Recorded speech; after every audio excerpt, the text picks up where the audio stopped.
السلام عليكم ورحمة الله وبركاته.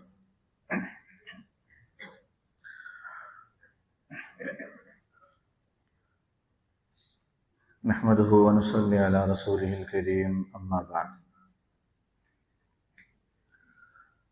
رب اشرح لي صدري ويسر لي أمري واحلل عقدة من لساني يفقه قولي وما توفيقي إلا بالله عليه توكلت وإليه أنيب. فأعوذ بالله من الشيطان الرجيم. بسم الله الرحمن الرحيم. هو الذي بعث في الأميين رسولا منهم يتلو عليهم آياته ويزكيهم ويعلمهم الكتاب والحكمة وإن كانوا من قبل لفي ضلال مبين.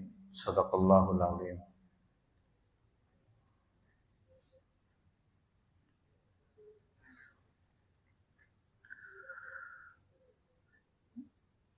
اللهم صل على سيدنا محمد وعلى آل سيدنا محمد.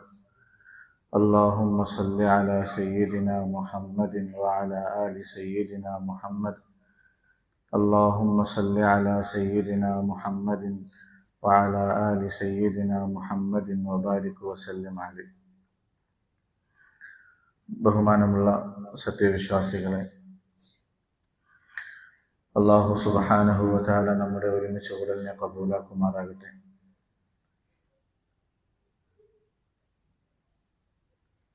നമ്മളിൽ നിന്ന് വന്നുപോയിട്ടുള്ളതായ തെറ്റുകുറ്റങ്ങൾ, പാപങ്ങൾ, പിഴവുകൾ എല്ലാം അല്ലാഹു സുബ്ഹാനഹു വ തആല അവന്റെ ഔദാര്യം കൊണ്ട് മാപ്പാക്കി തരുമാറാകട്ടെ. നമ്മളും നാമുമായി ബന്ധപ്പെട്ട എല്ലാവരെയും അല്ലാഹു അവന്റെ കരുണ കൊണ്ട്, ഔദാര്യം കൊണ്ട് അവന്റെ ജന്നാത്തുൽ ഫിർദൗസിൽ ഒരുമിച്ച് കൂട്ടി അനുഗ്രഹിക്കുമാറാകട്ടെ. ബഹുമാനികളെ,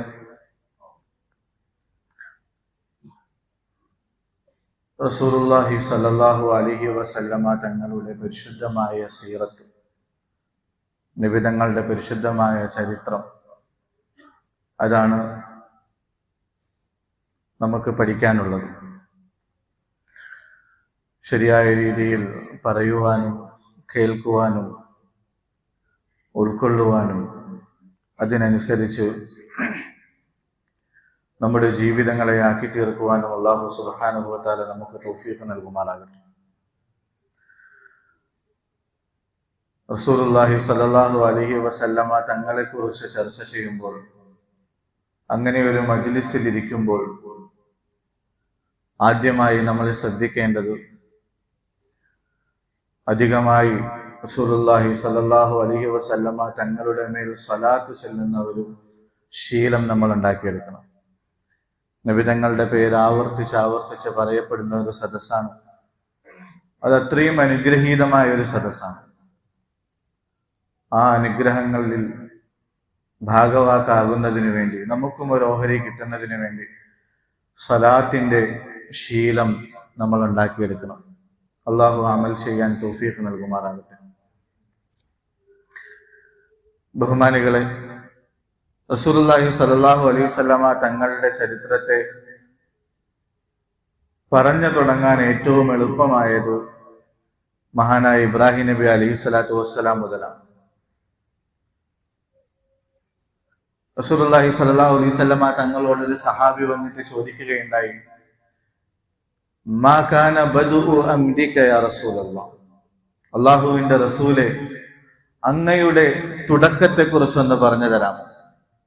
എങ്ങനെയാണ് അങ്ങയുടെ നിയോഗത്തിന്റെ, ദുനിയാവിലേക്കുള്ള അങ്ങയെ അല്ലാഹു സുബ്ഹാനഹു വ തആല അയച്ചതുമായി ബന്ധപ്പെട്ട തുടക്കം എവിടെ നിന്നാണ് എന്ന് റസൂലുള്ളാഹി സ്വല്ലല്ലാഹു അലൈഹി വസല്ലമ തങ്ങളോട് ചോദിക്കുകയാണ്.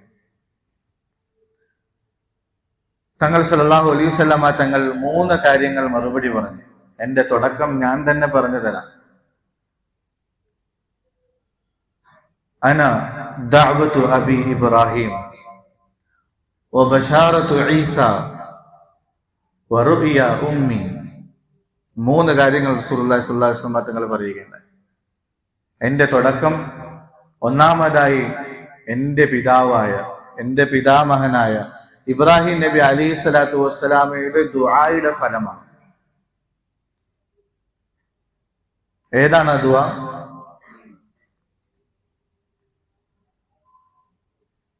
ഇബ്രാഹിം നബി അലൈഹി സ്വലാത്തു വസ്സലാമയും സാറ റളിയല്ലാഹു അൻഹായും ഹിജറ ചെയ്യുന്ന സന്ദർഭത്തിൽ അവർ മിസ്റിലൂടെ, ഈജിപ്തിലൂടെയാണ് കടന്നുപോയത് ഷാമിലേക്ക്. ഇറാഖിൽ നിന്ന് ഷാമിലേക്കുള്ള യാത്ര. അവിടെ വെച്ച് മിസ്റിലെ രാജാവ് ഫിർഔൻ അവരെ പിടികൂടുകയും സാറാ ബീവിയെ ഉപദ്രവിക്കാൻ വേണ്ടി പരിശ്രമിക്കുകയും ചെയ്തു. എന്നാൽ അള്ളാഹുവിന്റെ സഹായമുണ്ടാവുകയും അവരുടെ ദേഹത്ത് തൊടാൻ പോലും അള്ളാഹു സുബ്ഹാനഹു വ തആല അനുവദിക്കാത്ത രീതിയിൽ ഫിർഔനെ തടയുകയും ചെയ്തു. വളരെ അക്രമിയായ മനുഷ്യനായിരുന്നു. അവരുടെ വിഷയത്തിലുള്ള അള്ളാഹുവിന്റെ ഇടപെടലുകൾ കണ്ടപ്പോൾ ഇവർ അത്രയും വലിയ മഹത്വമുള്ള ഒരു കുടുംബമാണ്,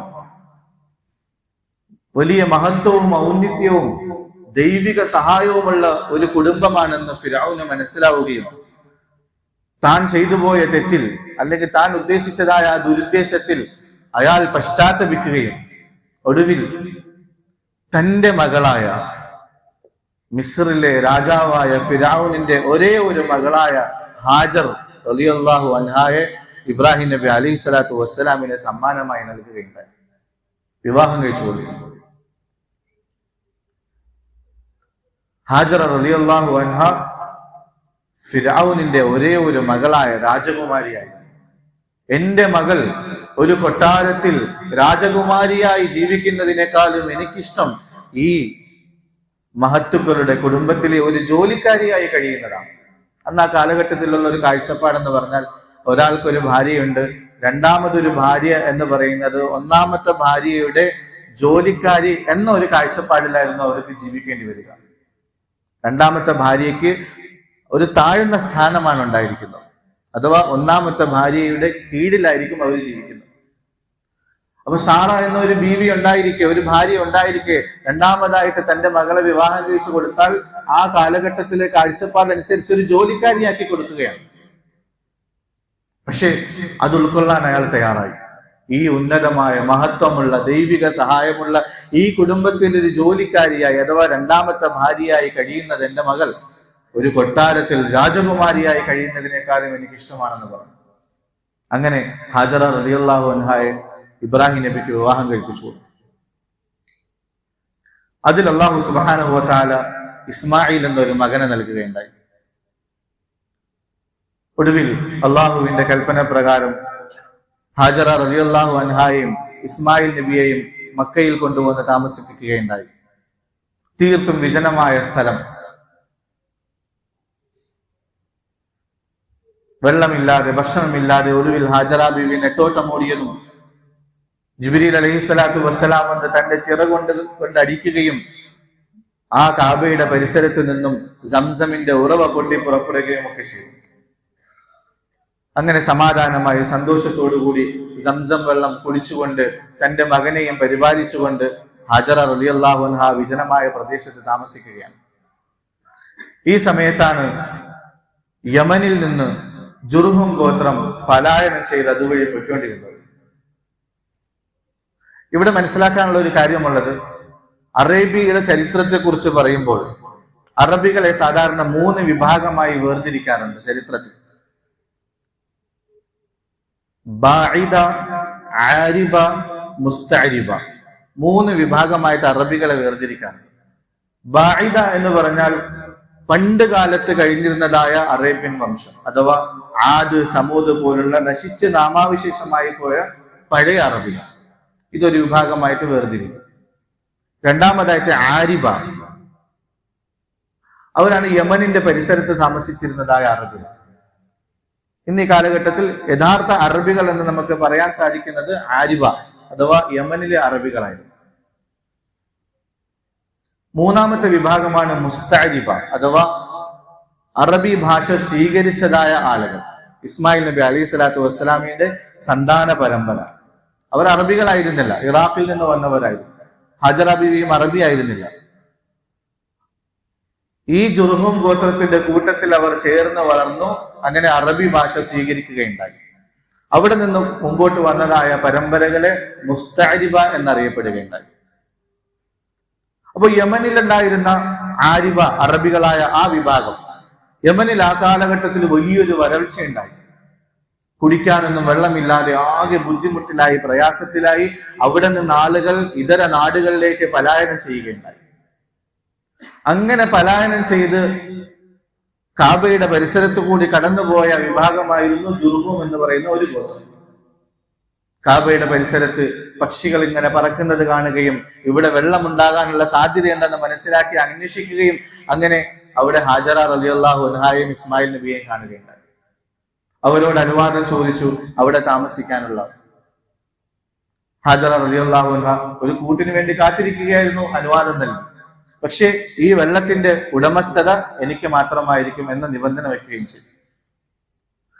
അങ്ങനെ ജുർഹും ഗോത്രം അവിടെ തമ്പടിക്കുകയും താമസിക്കുകയും ചെയ്തു. അവർക്കിടയിൽ ഇസ്മായിൽ നബി വളർന്നു വലുതായി, അറബി പഠിച്ചു, അറബി സംസാരിക്കുന്ന അവസ്ഥയിലേക്ക് എത്തി.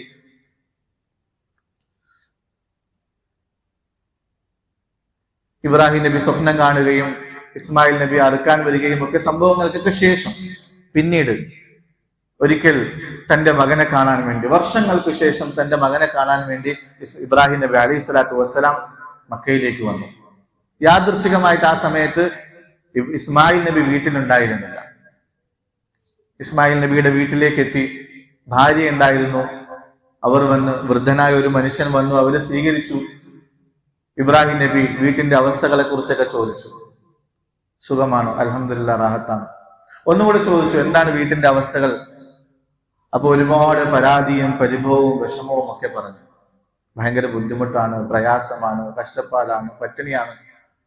എല്ലാം കേട്ടതിന് ശേഷം ഇബ്രാഹിം നബി അലൈഹി സ്വലാത്തു വസ്സലാം തിരിച്ചു പോകാൻ ഒരുങ്ങി.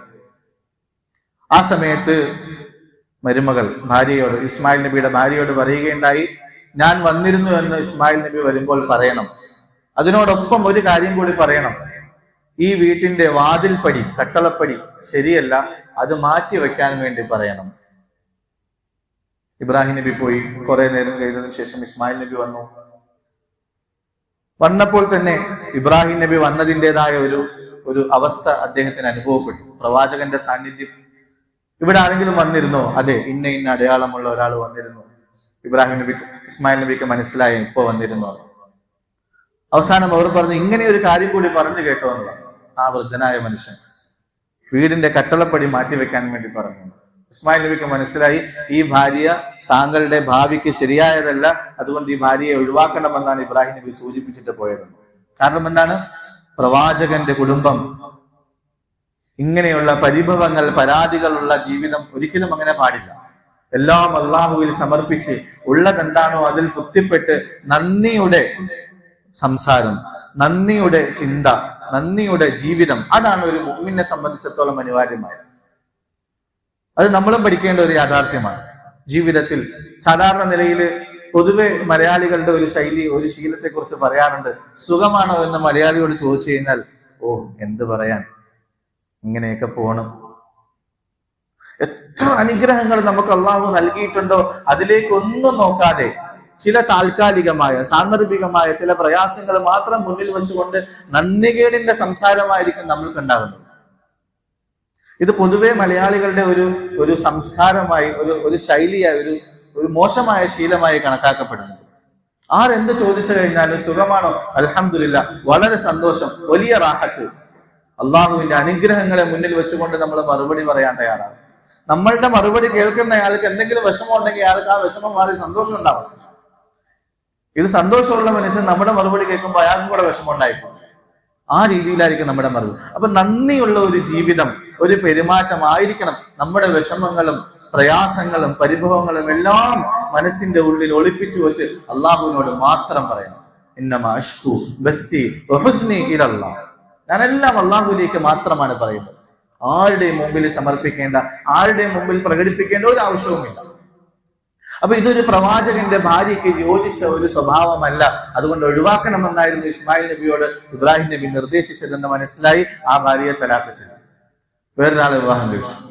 കുറെ നാളുകൾക്ക് ശേഷം വീണ്ടും ഇതുപോലെ ഇബ്രാഹിം നബി കാണാൻ വേണ്ടി വന്നു, രണ്ടാമത്. യാദൃശ്ചികമായിട്ട്. അന്നും ഇസ്മായിൽ നബി വീട്ടിലില്ല. വീട്ടിൽ വന്നു, ഭാര്യയെ സ്വീകരിച്ചു, വെള്ളമൊക്കെ കൊടുത്തു, ഭക്ഷണം കൊടുത്തു, വിശേഷങ്ങൾ ചോദിച്ചു. വളരെ നല്ല നിലയിൽ മറുപടി പറഞ്ഞു. അൽഹംദുലില്ലാ, വലിയ റാഹത്താണ്, വലിയ സമാധാനമാണ്, അള്ളാഹുവിന്റെ വലിയ അനുഗ്രഹം ഇവിടെയുണ്ട് എന്നൊക്കെ പറഞ്ഞിട്ട് ആ രീതിയിൽ മറുപടി പറയാൻ തയ്യാറായി. ഇബ്രാഹിം നബിക്ക് സന്തോഷമായി. പോകുന്ന സമയത്ത് പറഞ്ഞിട്ട് പോയി, ഇസ്മായിൽ വരുമ്പം പറയണം, ഈ വീട്ടിന്റെ വാതിൽപ്പടി നല്ലതാണ്, ഇത് അങ്ങനെ തന്നെ നിലനിർത്തണം കേട്ടോ. ഇസ്മായിൽ നബി വന്നു, മറുപടി പറഞ്ഞു, സന്തോഷമാണ്, നീ നല്ല മരുമകളാണ്, നിന്നെ എന്റെ കൂട്ടത്തിൽ തന്നെ നിർത്തണമെന്നാണ് ഉപ്പ പറഞ്ഞിട്ട് പോയതെന്ന് പറഞ്ഞ് സന്തോഷിക്കുകയില്ല.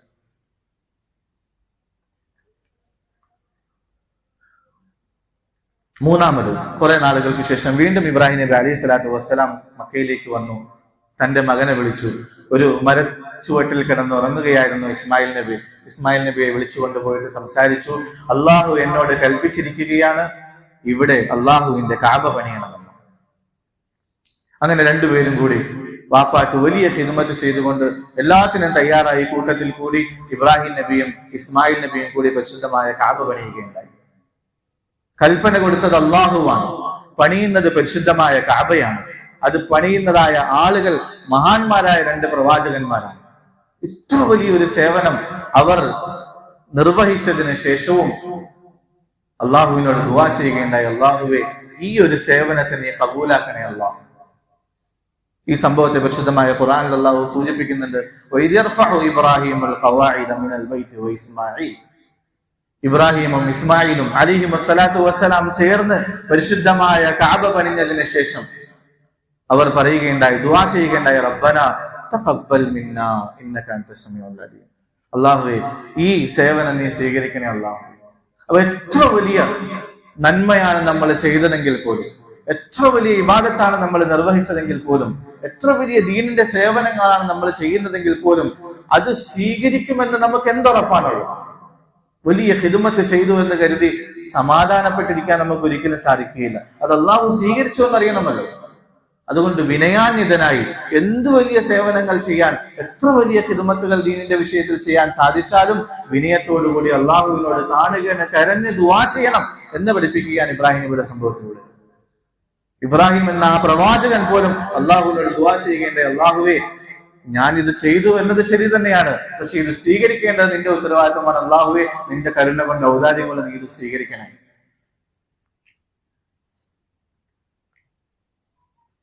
അങ്ങനെ ഇബ്രാഹിം നബി അലൈഹി സ്വലാത്തു വസ്സലാമും ഇസ്മായിൽ നബി അലൈഹി സ്വലാമും ചേർന്ന് പരിശുദ്ധമായ കഅബ പണിയുകയുണ്ടായി.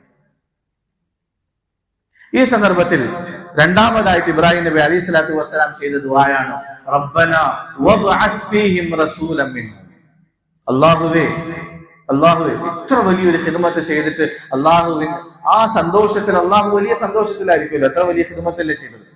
ആ അവസരത്തെ മുതലെടുത്തുകൊണ്ട് മഹാനായ ഇബ്രാഹിം നബി അലൈഹി സ്വലാത്തു വസ്സലാം അള്ളാഹുവിനോട് ചോദിച്ച ഒരു പ്രധാനപ്പെട്ട ചോദ്യം, അള്ളാഹുവേ എന്റെ ഈ മകന്റെ സന്താന പരമ്പരകളിലേക്ക് നീ ആ പ്രവാചകനെ അയക്കണേ അല്ലാഹു. ഏത് പ്രവാചകനെ? അല്ലാഹു സുബ്ഹാനഹു വ തആല അയക്കാൻ വേണ്ടി കാത്തു സൂക്ഷിച്ചു വച്ചിരിക്കുന്നതായ മുഹമ്മദുർ റസൂലുള്ളാഹ് സല്ലല്ലാഹു അലൈഹി വസല്ലം എന്ന ആ അവസാന പ്രവാചകൻ, നബിയു ആഖിരി സമാൻ, അള്ളാഹുവിന്റെ പ്രവാചകന്മാരിൽ എന്നല്ല സൃഷ്ടികളിൽ ഏറ്റവും കൂടുതൽ അള്ളാഹു സുബ്ഹാനഹു വ തആലയ്ക്ക് ഇഷ്ടപ്പെട്ട ആ പ്രവാചകൻ ഉണ്ടല്ലോ, ആ പ്രവാചകനെ എന്റെ ഈ സന്താന പരമ്പരകൾ നീ അയക്കണേ അള്ളാഹുവേ എന്ന് ഇബ്രാഹിം നബി അലൈഹി സ്വലാത്തു വസ്സലാം എന്ന് ദുആ ചെയ്യുകയുണ്ടായി. അവസരം മുതലെടുത്തുകൊണ്ട് ഇബ്രാഹിം നബി ദുആ ചെയ്തു. അള്ളാഹു സുബ്ഹാനഹു വ തആല അത് കബൂലാക്കുകയും അങ്ങനെ ഇസ്മായിൽ നബിയുടെ പരമ്പരയിൽ തന്നെ റസൂലുള്ളാഹി സ്വല്ലല്ലാഹു അലൈഹി വസല്ലം തങ്ങളെ നിയോഗിക്കുകയും ചെയ്തു. അപ്പൊ ദുആക്ക് ഇജാബത്ത് കിട്ടുന്നതായ അവസരങ്ങൾ നമ്മൾ മുതലെടുത്തുകൊണ്ട് പ്രധാനപ്പെട്ട കാര്യങ്ങൾ ചോദിക്കാൻ വേണ്ടി തയ്യാറാണ്. രണ്ട് കാര്യങ്ങളാണ്. ഒന്ന്, ദുആക്ക് ഇജാബത്ത് കിട്ടുന്നതായ സമയങ്ങൾ, സന്ദർഭങ്ങൾ, സാഹചര്യങ്ങൾ അത് പ്രത്യേകം നമ്മൾ ശ്രദ്ധിക്കുകയും അതിനെ നമ്മൾ മുതലെടുക്കാൻ വേണ്ടി പരിശ്രമിക്കുകയും ചെയ്യണം. ഒരുപാട് സമയങ്ങൾ ദുആക്ക് ഇജാബത്ത് കിട്ടുന്നത് റസൂലുള്ളാഹി സ്വല്ലല്ലാഹു അലൈഹി വസല്ലം തങ്ങളെ പഠിപ്പിച്ചിട്ടുണ്ട്. ആ സമയങ്ങൾ പ്രത്യേകം നമ്മൾ ശ്രദ്ധിച്ച്, ജുമായുടെ ദിവസത്തിൽ ഒരു സമയമുണ്ട്, ആ സമയത്ത് എന്ത് ദുആ ചെയ്താലും സ്വീകരിക്കുമെന്ന് നബികൾ പഠിപ്പിച്ചിട്ടുണ്ട്. അതുപോലെ മഗ്രിബ് നമസ്കാരത്തിന് തൊട്ട് മുമ്പുള്ളതായ സമയം, മഗ്രിബ് ബാങ്കിന് തൊട്ട് മുമ്പുള്ളതായ സമയം, സുബഹിയുടെ ബാങ്കിന് മുമ്പുള്ളതായ സമയം, തഹജ്ജുദിന്റെ സമയം, ഇത്തരത്തിൽ ഒരുപാട് ദുആക്ക് ഇജാബത്ത് കിട്ടുന്നതായ സ്ഥലങ്ങളും സമയങ്ങളും നബികൾ പഠിപ്പിച്ചിട്ടുണ്ട്. അതൊക്കെ നമ്മൾ പ്രയോജനപ്പെടുത്താൻ വേണ്ടി പരിശ്രമിക്കണം. വളരെ വിലപ്പെട്ട സമ്പത്താണ് നമുക്ക് നഷ്ടപ്പെട്ടു പോയിക്കൊണ്ടിരിക്കുന്നത്. രണ്ടാമതായിട്ട് ദുആ ചെയ്യുമ്പോൾ നമ്മൾ വലിയ വലിയ കാര്യങ്ങൾ ചോദിക്കണം. ദുനിയാവിന്റെ കാര്യങ്ങളല്ല, ആഖിറത്തിന്റെ വലിയ വലിയ അനുഗ്രഹങ്ങൾ. നബി തങ്ങൾ പറഞ്ഞല്ലോ, നിങ്ങൾ സ്വർഗം ചോദിക്കണം, സ്വർഗം ചോദിക്കുമ്പോൾ ജന്നത്തുൽ ഫിർദൗസ് തന്നെ ചോദിക്കണം. ചെറുതൊന്നും കൊണ്ട് നമ്മൾ തൃപ്തിപ്പെടരുത്. ദുനിയാവിന്റെ വിഷയത്തിൽ നമ്മൾ വലിയ വലിയ സ്വപ്നങ്ങൾ കാണും, ആഖിറത്തിന്റെ വിഷയത്തിൽ ചെറിയ ചെറിയ ആഗ്രഹങ്ങൾ മാത്രമേ ഉണ്ടാവൂ. അങ്ങനെയല്ല വേണ്ടത്. നമ്മൾ ആഖിറത്തിന്റെ വിഷയത്തിൽ, ദീനിന്റെ വിഷയത്തിൽ വലിയ വലിയ സ്വപ്നങ്ങൾ കാണാൻ തയ്യാറാകണം. ബഹുമാനപ്പെട്ട മുതല്ലിമീങ്ങളാകട്ടെ, ബഹുമാനപ്പെട്ട നാട്ടുകാരാകട്ടെ, എല്ലാവരും വലിയ വലിയ സ്വപ്നങ്ങൾ ദീനിന്റെ വിഷയത്തിൽ കാണണം. എനിക്ക് ഇമാം ബുഖാരി ആകണം, എനിക്ക് ഇമാം ഖാസിമുൻ നാനൂത്തവി ആകണം, എനിക്ക് റഷീദ് അഹമ്മദ് ഗംഗോഹി റഹ്മത്തുള്ളാഹി അലൈഹി ആകണം, ഷാ വലിയുള്ളാഹി ദഹ്ലവി റഹ്മത്തുള്ളാഹി അലൈഹി ആകണം, അൻവർ ഷാ കശ്മീരി റഹ്മത്തുള്ളാഹി അലൈഹി ആകണം. ഇങ്ങനെ സ്വപ്നങ്ങൾ കാണണം, വലിയ വലിയ സ്വപ്നങ്ങൾ. അത് അള്ളാഹുവിനോട് ദുആ ചെയ്യണം. അള്ളാഹുവിനോടാണ് ചോദിക്കുന്നത്. തരാനെല്ലാം കഴിവുള്ള അള്ളാഹുവാണ്. അപ്പൊ പിന്നെ ചോദിക്കാൻ നമ്മൾ എന്തിനു മടി കാണിക്കണം? നമ്മൾ എന്തിനു ചെറുത് ചോദിക്കണം? ഇബ്രാഹിം നബി അലൈഹി സ്വലാത്തു വസ്സലാം ചോദിച്ചത് എത്ര വലിയ കാര്യമാണ്. അള്ളാഹുവിന്റെ സൃഷ്ടികളിൽ ഏറ്റവും ഉത്തമനായ മുഹമ്മദ് റസൂലുള്ളാഹ് ഖാതമുൻ നബിയീൻ, നബിയു ആഖിരി സമാൻ, ആ നബി അള്ളാഹു ഇനി എന്റെ മക്കളുടെ തരണേന്ന് ദുആ ചെയ്തു. അവസരം മുതലെടുത്ത് ദുആ ചെയ്തു, അള്ളാഹു കബൂലാക്കി. അള്ളാഹു സുബ്ഹാനഹു വ തആല റസൂലുള്ളാഹി സ്വല്ലല്ലാഹു അലൈഹി വസല്ലം തങ്ങൾ പറഞ്ഞ ഒന്നാമത്തെ കാര്യം അതാണ്. എന്റെ തുടക്കം ഞാൻ പറഞ്ഞു തരട്ടെയോ? എന്റെ തുടക്കം എന്താണ്? 3 കാര്യങ്ങളാണ്. ഒന്നാമതായി അന ദഅവതു അബി ഇബ്രാഹിം, എന്റെ പിതാവായ ഇബ്രാഹിം നബിയുടെ ദുആയുടെ പ്രതിഫലനമാണ് അല്ലാഹു സുബ്ഹാനഹു വ തആല എന്നെ നിയോഗിച്ചത്. അതാണ് എന്റെ തുടക്കം എന്ന് ഇബ്രാഹിം നബി പഠിപ്പിക്കുകയുണ്ടായി.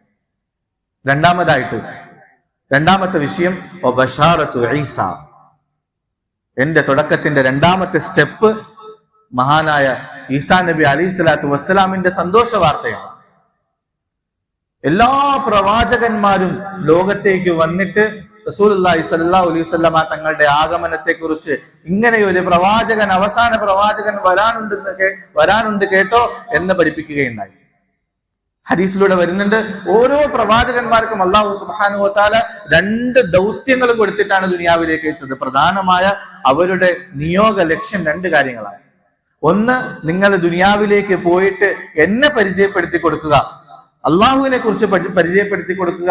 രണ്ടാമതായിട്ട് മുഹമ്മദ് റസൂലുള്ളാഹി സ്വല്ലല്ലാഹു അലൈഹി വസല്ലം തങ്ങൾ അവസാന പ്രവാചകൻ വരാനുണ്ട് കേട്ടോ എന്ന് നിങ്ങൾ നിങ്ങളുടെ ഉമ്മത്തിനെ പഠിപ്പിക്കണം കേട്ടോ. 2 ദൗത്യങ്ങളുമായിട്ടാണ് ഓരോ പ്രവാചകന്മാരെയും അയച്ചത്. റസൂലുള്ളാഹി സ്വല്ലല്ലാഹു അലൈഹി വസല്ലം തങ്ങൾക്കും അല്ലാഹു സുബ്ഹാനഹു വ തആല 2 ദൗത്യങ്ങൾ കൊടുത്താണ് അയച്ചത്. നബി തങ്ങൾ പറയുന്നുണ്ട്, എനിക്ക് നൽകിയതായ ദൗത്യം ഞാൻ വന്നിട്ട് മറ്റു മുഴുവൻ പ്രവാചകന്മാരും പഠിപ്പിച്ചതുപോലെ അള്ളാഹുവിനെ കുറിച്ച് പഠിപ്പിച്ചു കൊടുക്കുക. രണ്ടാമതായിട്ട് ഇനി എനിക്ക് ശേഷം ഒരു പ്രവാചകനും ഈ ദുനിയാവിലേക്ക് വരാനില്ല എന്ന് പഠിപ്പിക്കണം കേട്ടോ. അള്ളാഹു പഠിപ്പിച്ചു കൊടുക്കണം.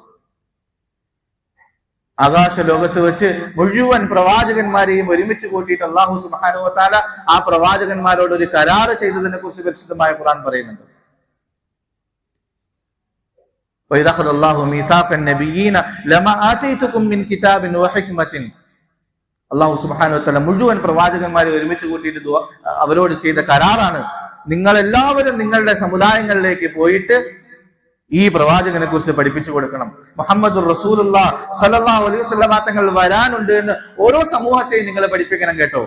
ഇനി എങ്ങാനും നിങ്ങളുടെ കാലഘട്ടത്തിലാണ് ആ പ്രവാചകൻ നിയുക്തനാകുന്നതെങ്കിൽ ആ പ്രവാചകനെ വിശ്വസിക്കുകയും സഹായിക്കുകയും ചെയ്യേണ്ടത് നിങ്ങളുടെ ബാധ്യതയാണ് കേട്ടോ എന്ന് പഠിപ്പിക്കുകയുണ്ടായി. എത്ര വലിയ മഹത്വമാണ്! അല്ലാഹു അക്ബർ.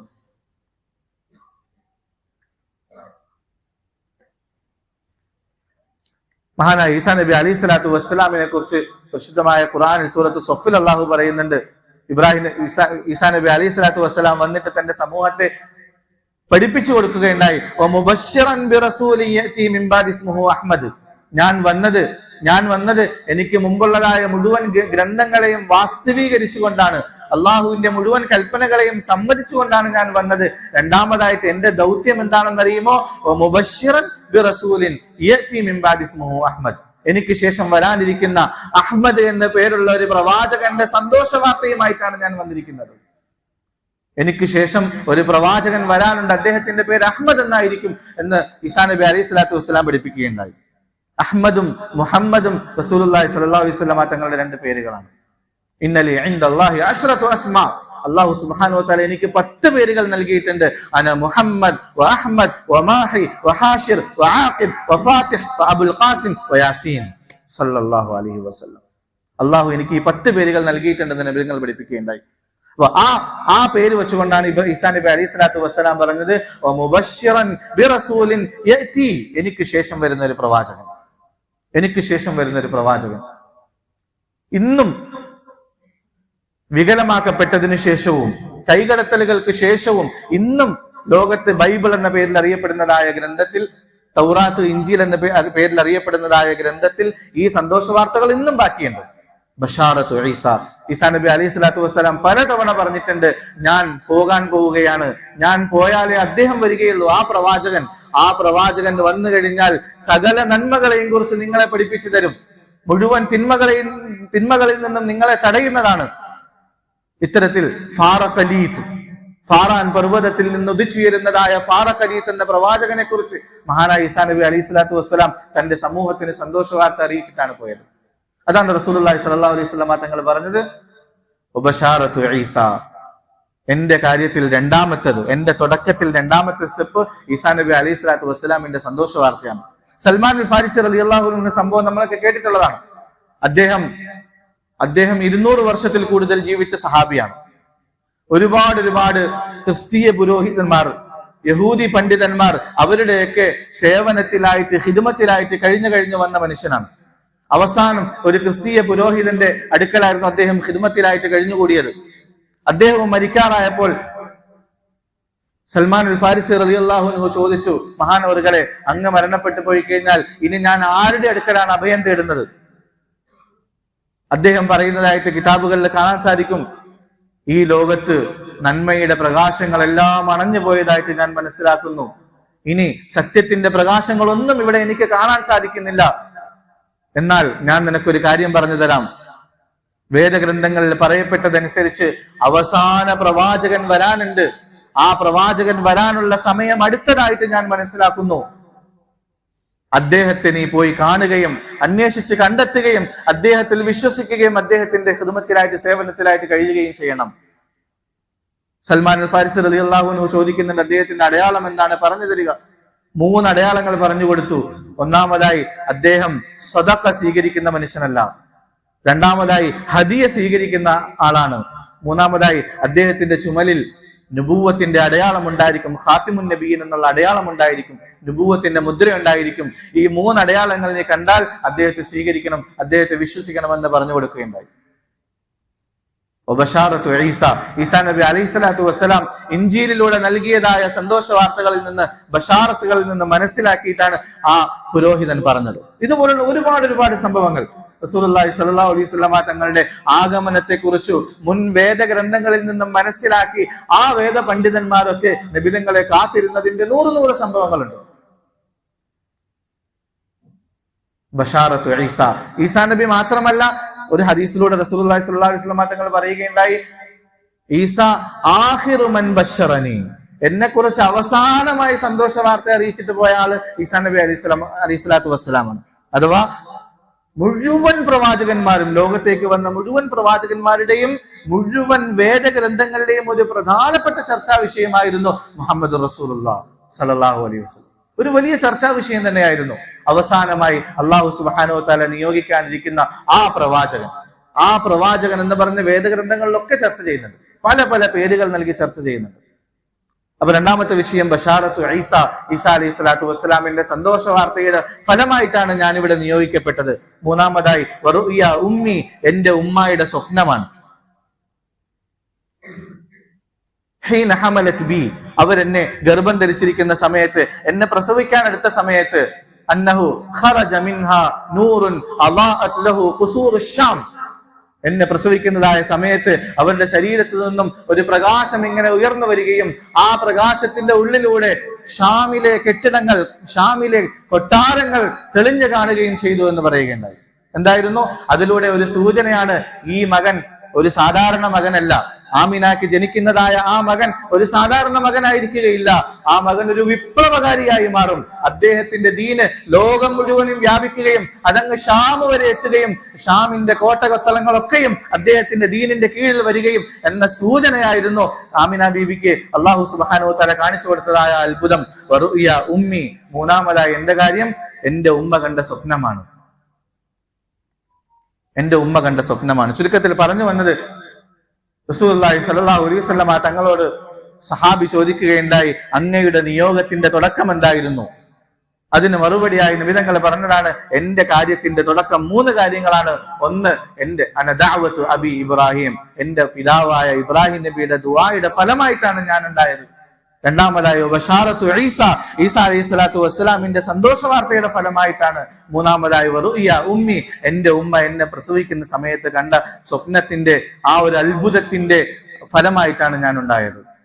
അല്ലാഹു സുബ്ഹാനഹു വ തആല മനസ്സിലാക്കാനുള്ള തൗഫീഖ് നൽകുമാറാകട്ടെ. ഇനി അങ്ങോട്ടേക്ക് റസൂലുള്ളാഹി സ്വല്ലല്ലാഹു അലൈഹി വസല്ലമ തങ്ങളുടെ ജനനത്തിന് തൊട്ടു മുമ്പ് ലോകാടിസ്ഥാനത്തിൽ നടന്നതായ പല അത്ഭുതകരമായ സംഭവങ്ങൾ, അതിനുശേഷം നബിതങ്ങളുടെ ജനനം, നബിതങ്ങളുടെ കുടുംബ പരമ്പര, ഇത്തരത്തിൽ അങ്ങോട്ടേക്ക് ഇനി നമുക്ക് ഓരോ വിഷയങ്ങളും പഠിക്കാം, മനസ്സിലാക്കാം. അല്ലാഹു സുബ്ഹാനഹു വ തആല നല്ല തൗഫീഖ് നൽകുമാറാകട്ടെ. വആഖിറു ദഅവാനാ അൽഹംദുലില്ലാഹി റബ്ബിൽ ആലമീൻ. അസ്സലാമു അലൈക്കും വറഹ്മത്തുള്ളാഹി വബറകാതുഹു.